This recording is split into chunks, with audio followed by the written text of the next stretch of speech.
जिंदाबाद, अपने में सो जिंदाबाद, जिंदाबाद जिंदाबाद, अपने में सो जिंदाबाद। और उस संदेशे में सोवियतों ने उनसे इल्तिजा की, गुजारिश की कि क्या आप हम पर मेहरबानी करके अपने पहले के मार्ग पर वापस आ जाओगे, पहले का तरीका वापस इख्तियार करोगे कि जब आप हमको पत्थर मारते थे, हमारे ऊपर हमारे दफ्तर और गाड़ियां जला देते थे और हमको मारते थे, तो वो प्रयोग वापस शुरू कर दो, क्योंकि अब जो आप कर रहे हो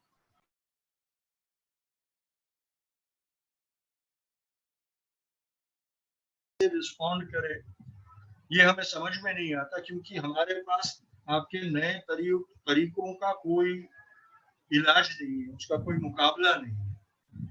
तो लेकवाले साहब ने मुझे कहा कि उसके बाद 1 साल लगा हमें आजादी मिलने में, लेकिन उस दिन हमने सॉलिडारिटी के दफ्तर में हमारी जीत का जश्न मनाया, क्योंकि हम जान गए थे कि ये सोवियतों की सबसे पहली कबूली है अपने हार के बारे में। इसके बाद हम ही जीत सकते हैं, वो कभी नहीं जीत सकेंगे, उनकी हार सुनिश्चित है। तो नॉन वायलेंट प्रोटेस्ट का ये सबसे एक बड़ा महत्व है, और इसका प्रमाण है कि आज के जमाने में भी कैसे, क्योंकि कई बार ये कहा जाता है कि अब गांधी का नॉन वायलेंस कोई मायने नहीं। आज हम वायलेंस और हेट के टाइम में जी रहे हैं। अब ये पोस्ट ट्रूथ टाइम नहीं है, ये hate time, the time of hate, घृणा का वक्त है, घृणा का समाज है, घृणा का प्रभुत्व है हमारे समाज के ऊपर। एक दूसरे के प्रति घृणा करना, हेट करना, एक दूसरे का नुकसान चाहना, ये हमारी फितरत होती जा रही है। और उसका अगर कोई एक इलाज है तो वो काउंटर हेट नहीं है, क्योंकि हेट को जब हम हेट से काउंटर करेंगे तो हम हेट को ही बढ़ावा देंगे। The cumulative hate will become even more powerful. So hate has to be countered by love, understanding and respect. मोहब्बत से अगर हम घृणा का सामना करेंगे तो ही हम घृणा को हरा सकेंगे, और यही जरूरी है। और नॉन वायलेंस वही चीज है जहां हम सच्चाई और प्रेम के साथ अपने प्रतिद्वंदी का हृदय परिवर्तन, उसको हराते नहीं है, हम उसका हृदय परिवर्तन करके उसके अंदर भी कोई अच्छा इंसान है, इस चीज को मान के उस अच्छे इंसान को जागरूक करने की कोशिश करते हैं। और वही हमारे जो आजादी का इतिहास है वो दिखाता है कि जब अंग्रेज को हमने हराया और मजबूर कर दिया कि वो इस मुल्क को छोड़ के चला जाए, तो उसे भी ये एहसास होने दिया हमने कि मैं इनको आजाद कर रहा हूं, मैं इनको आजाद करने पे मजबूर हूं, ये हार मानने की उसे जरूरत नहीं पड़ी। और इसीलिए जब हम आजाद हुए और अंग्रेज पराजित होकर अपने देश में वापस गया, तो वो इज्जत के साथ जा पाया, उसकी नाक हमने नहीं काटी, और इसीलिए उसके दिल में वो रंजिश नहीं रही कि यार मुझे तो इन लोगों ने हरा दिया, कभी ना कभी मैं भी इसका बदला लूंगा। उसे बदला लेने की कोई जरूरत ही नहीं लगी, क्योंकि उसके दिल में ये एहसास था कि मुझे इन्होंने हराया नहीं है, मैं बहुत अच्छा इंसान हूं, इसलिए मैंने इनको उनकी आजादी बख्श दी। इसीलिए आज हम देख सकते हैं कि आज भी अंग्रेजों के साथ हमारे ताल्लुकात दुनिया के दूसरे मुल्कों से बेहतर है, क्योंकि हम दोस्त के नाते अलग हुए, दुश्मनों की तरह अलग नहीं हुए। और ये अहिंसक लड़ाई का सबसे बड़ा सक्सेस है, और वो हम प्राप्त कर सकते हैं। उसके बाद मार्टिन लूथर किंग ने उसी तरह से अपने लोगों के लिए समानता और समता की लड़ाई लड़ी। आज भी वो लड़ाई जारी है, वो लड़ना जरूरी है। उसका जो पूरे के पूरा समाज परिवर्तन का मिशन था वो पूरा नहीं हुआ, इसलिए हमें आज भी अमेरिका में रंग द्वेष और रंग हिंसा दिखाई देती। पर आज वहाँ सबसे बड़ा डेंजर ये है कि जो वाइट सुप्रीमासिस्ट का की हिंसा है और द्वेष है या उसका जो हेट्रेड, उसको ब्लैक लाइव्स मैटर भी उसी तरह से एक तरीके से गुस्से और हेट्रेड से काउंटर कर रही है। क्योंकि आज मार्टिन लूथर किंग और सिविल राइट्स मूवमेंट में जिस तरह की लीडरशिप थी, वैसी मैच्योर लीडरशिप उनके पास है नहीं। वो समझ नहीं रहे कि अगर वो हेट से हेट का मुकाबला करेंगे तो कभी हेट को डिफीट नहीं कर पाएंगे। शायद वो वाइट सुप्रीमासिस्ट को डिफीट कर जाए, पर हेट को डिफीट नहीं कर पाएंगे। और इसलिए ये जरूरी है कि हर जगह पर जहां राइट अगेंस्ट माइट की लड़ाई है, वहां अहिंसा का महत्व समझा जाए। अब अरब वर्ल्ड में देखिए, जो बहुत ये पॉपुलर टर्म हो गया है अरब स्प्रिंग, जब वो इजिप्ट में हुई होस्नी मुबारक के खिलाफ और तहरीर स्क्वायर में इजिप्शियन लोग होस्नी मुबारक के ऑटोक्रेटिक और डिक्टेटोरियल रूल के खिलाफ लड़ने उतरे, तो तहरीर स्क्वायर में पहुंचने वाले पहले जो ग्रुप था, उसके साथ गांधी का एक बहुत बड़ा पोस्टर प्रेरणा के रूप में तहरीर स्क्वायर में गया। और जब तक तहरीर स्क्वायर का आंदोलन चला, तब तक वो पोस्टर वहां लहरा था। वो उन सत्याग्रहियों को प्रेरणा देता था। आज भी गांधी उस तरीके से प्रतीक बन सकते हैं। उसके बाद जब बहरीन में पर्ल स्क्वायर हुआ, तो पर्ल स्क्वायर में भी सबसे पहले गांधी की छवि लोगों के साथ गई थी, उनको प्रेरित करने के लिए। पर अहिंसा की जो लड़ाई है, नॉन वायलेंट रेजिस्टेंस जो है, उसमें ट्रूथ का बहुत बड़ा किरदार होता है। सेल्फलेस ट्रूथ, जिस सच्चाई में किसी भी प्रकार की स्वैच्छिक या स्वार्थी इच्छा ना हो, जिसमें हम अपने फायदे के लिए कुछ ना करते हो, पर समाज और राष्ट्र और कौम के लिए लड़ रहे हो। और कौम का मेरा मतलब सिर्फ एक धर्म के बारे में नहीं है। कौम यानी मानवता की कौम, इंसानियत की कौम, कौम इंसानियत। आज जो भी लड़ाई लड़नी है वो हमें कौम इंसानियत के लिए लड़नी, ना हमारी कौम के लिए, ना हमारे मुल्क के लिए। पूरी इंसानियत के ऊपर आज खतरा है, और अगर उसे बचाना है, जो फैनेटिसिज्म है उसके खिलाफ अगर हमें लड़ना है, तो हमें सबके लिए ये लड़ाई लड़नी होगी। सबको बचाने की जरूरत आज हो गई, और इस तभी जाके नॉन वायलेंट प्रोटेस्ट का महत्व इतना बढ़ जाता है। हमारे मुल्क में अगर हमें डेमोक्रेसी को टिकाए रखना है, तो हमें बहुत ही अर्जेंटली इस लड़ाई को लड़ना पड़ेगा, क्योंकि हर दिन हर पल हमारी लोकशाही को कमजोर करने की जो साजिश की गई है वो कामयाब होती जा रही है। एक के बाद एक हमारे डेमोक्रेटिक इंस्टीट्यूशंस को निकम्मा कर दिया गया, बेअसर कर दिया गया। हर चीज में आप देखिए, जिसे हम हमारे डेमोक्रेसी के पिलर्स और फाउंडेशन मानते थे, वो सारी वैल्यूज, वो सारी इंस्टीट्यूशंस को कमजोर और बेमतलब कर दिया गया। अब देखिए, आर्टिकल 370 के एबॉर्गेशन के साथ, उसके बाद और उसके पूर्व भी जितनी भी लोकतांत्रिक प्रक्रिया से नई नई व्यवस्थाओं को हमारे ऊपर लादा गया है, नए नए कानूनों को हमारे ऊपर लादा गया है, उसको पारित करने में पार्लियामेंट्री डेमोक्रेटिक प्रोसेस का उपयोग नहीं किया गया, उसको कंप्रोमाइज करके ही किया गया। आज आप देखिए, इस हद तक हम पहुंच गए हैं कि विपक्ष रहित लोकसभा और राज्यसभा में अहम कानूनों को पास कर दिया जा रहा है।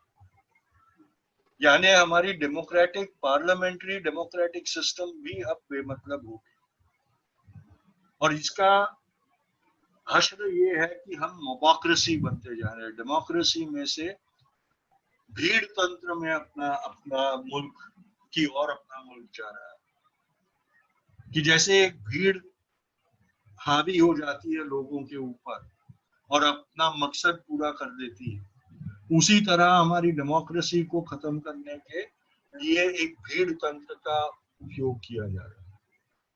अगर हम आप नहीं लड़ेंगे तो हम इस मुल्क को नहीं बचा पाएंगे, और फिर जिस पहचान हमारी है इस मुल्क की, वो अगर खत्म हो जाती है तो फिर हमारी खुद का वजूद भी खत्म होता है, कोई मायने नहीं, क्योंकि फिर हम इंसान नहीं रहेंगे, गुलाम नाम का एक प्राणी बनकर रह जाएंगे। और जो गुलाम होता है वो इंसान नहीं होता, वो लाचार प्राणी की तरह होता है, वो जू में रखे जाने वाले प्राणी की तरह होता है, जो बेचारा धीरे धीरे करके वो भूल जाता है कि उस पिंजरे के बाहर भी कोई दुनिया होती है, क्योंकि वो सिर्फ उसको देख सकता है, महसूस नहीं कर सकता है, उस दुनिया में जा नहीं सकता। और गुलामी एक ऐसा तरीका है जो हम हमारे जहन में अपने आप को कैद कर लेते हैं, उसके लिए हमें पिंजरे में बंद करने की जरूरत नहीं होती। जब हमारा जहन गुलाम हो जाता है तो फिर वही हमारा पिंजरा बनता है, वही हमारा जेलर बन जाता है, वही हमारा जेल बन जाता है। उसके बाद हमें कभी बचा नहीं सकता, क्योंकि दुनिया के लोग चाहे कितना भी आपको कहते हैं कि चलो बाहर निकलो तुम आजाद हो, लेकिन हमारा दिमाग हमको ये समझाएगा कि नहीं, हम आजाद नहीं है, हम तो कैद हैं, हम तो पिंजरे में। क्योंकि जो असली होता है उससे ज्यादा खतरनाक और ऑप्रेसिव जिसको हम मानते हैं वो, इसीलिए हमें लड़ाई के लिए, लड़ने के लिए अब वक्त ही नहीं, ये वक्त गदर है, और अगर गदर नहीं करेंगे तो कभी कामयाब नहीं हो पाएंगे। और गदर वही कामयाब होगा जो गांधी के मार्ग पर होगा, वो अनिवार्य है, उसके सिवा हमारे पास कोई रास्ता नहीं। चाहे वो लड़ाई सीए के खिलाफ की हो तो जारी करनी पड़ेगी, अभी लड़ाई बहुत बाकी है, उसका मकाम नहीं मिला है, हमें कामयाबी नहीं। चाहे वो हमारे सेक्युलरिज्म को जब बचाए रखने की लड़ाई, या फिर वो हमारी लड़ाई हो हमारे अधिकारों को, हमारे प्रजातंत्र को बचाए, या हमारी सहिष्णुता को बचाए, हमारी इंसानियत को बचाए के रखे, या फिर हम अपने आप को परिंदों में कन्वर्ट करने के लिए कबूल कर दें कि हम सब वहशी तरह बन जाए और एक दूसरे के खून के प्यासे, कोई मजहब के नाम पर, कोई समाज के नाम पर, कोई जाति के नाम पर। आप देखिए जो हाथरस का वाकया होगा, उसमें जिस तरीके से हम पेश आ रहे हैं वो वैसे वाकई करने वालों को प्रोत्साहित करता है कि हम तो ये करके छूट सकते हैं। देखिए कैसे कैसे उसके सामने बयान आ रहे हैं, ठाकुरों का खून गर्म होता है इसलिए कभी कभी वो ऐसी गलतियां कर लेते। मैंने एक तरफ से आप कहते हैं कि गलती नहीं, लेकिन कहते हैं ऐसा हो जाता है, फितरत होने दो, गर्म खून का।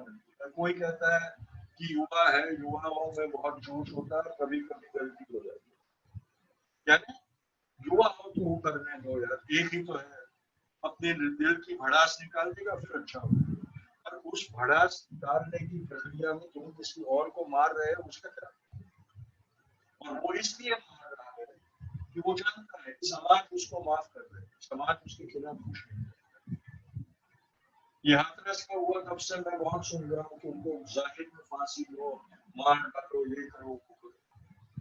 अगर तुम्हारे दिल में बदले की इतनी कामना है तो तुम ये क्यों चाहते हो कि कोई और करे? जाओ मारो उनको, कमजोर हो, मुश्किल हो तो वही नहीं कर सकते, इसलिए बैठे बैठे जो कहते रहोगे कि उनको सजा मिलनी चाहिए और जाहिर में उनको लटका देना चाहिए, या उनके अवयव काट दिए जाने चाहिए, या उसका सर कलम कर देना चाहिए, किसी और के पास क्यों करवाना चाहते हैं? दादा थोड़ी आवाज कम आ रही है, आप माइक दुरुस्त कर लीजिए। कुछ अपने आप तो करो, जो मानते हो वो तो करके दिखाओ, जिम्मेदारी लो, वो चाहे कितना गलत क्यों ना हो, तुम मानते हो ना उसको, तो उसके लिए तुम्हें और कोई हथियारा क्यों चाहिए? इसी तरह से अगर तुम अहिंसा में मानते हो तो खुद जिम्मेदारी लो, लड़ो, न्याय के लिए लड़ो। आज हाथरस की जो बेटी शिकार बन गई उस हादसे का, उसको न्याय मिलेगा कैसे? अगर पूरा न्याय तंत्र उस जुर्म को खारिज करने के में लग गया है तो न्याय देगा कौन?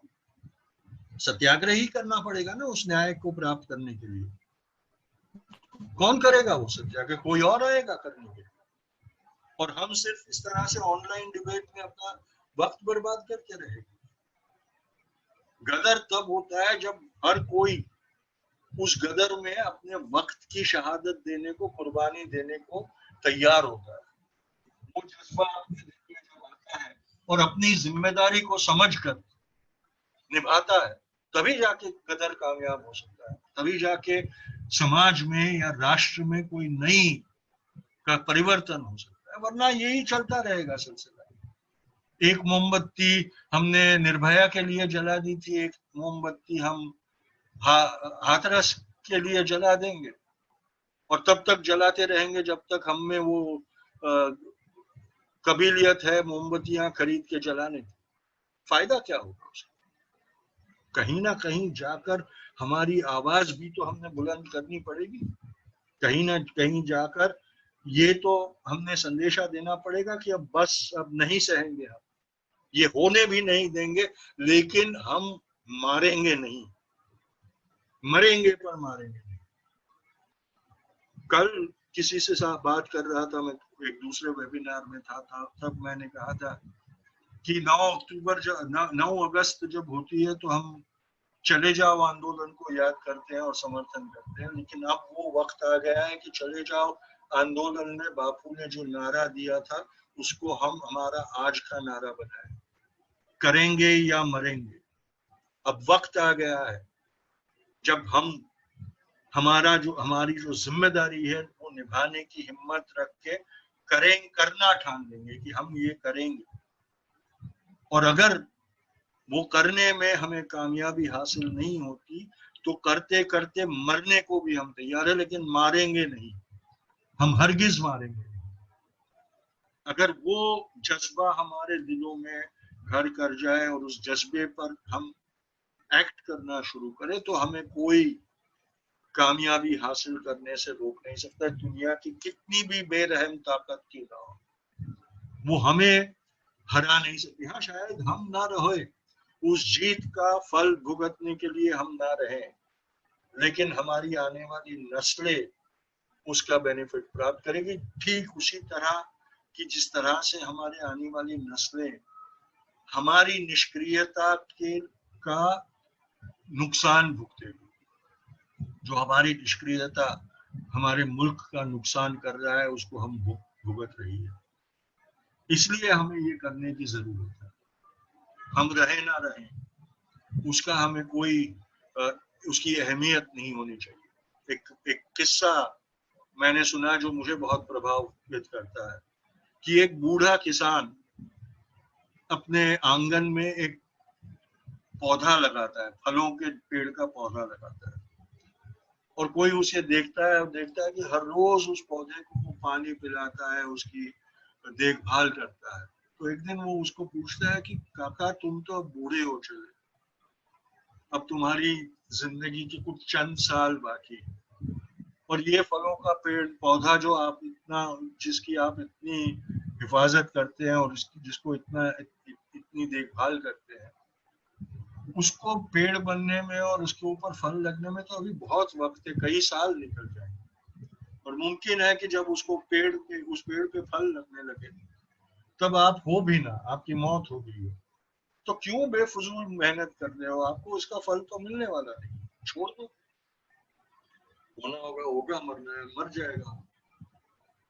तो वो बूढ़ा किसान कहता है कि मैं जानता हूं कि शायद मैं जिंदा नहीं रहूंगा इसके फल खाने के लिए, पर मैं ये भी जानता हूं कि अगर आज मैं इस पौधे की देखभाल करूंगा तो वो एक अच्छा, ताकतवर, सेहतमंद पेड़ बन जाएगा कल परसों, और उसमें अच्छे मीठे फल लगना शुरू होंगे, और जब वो फल लगना शुरू होंगे तो मेरे बच्चे और मेरे आने वाली नस्लों को उसका मजा मिलेगा।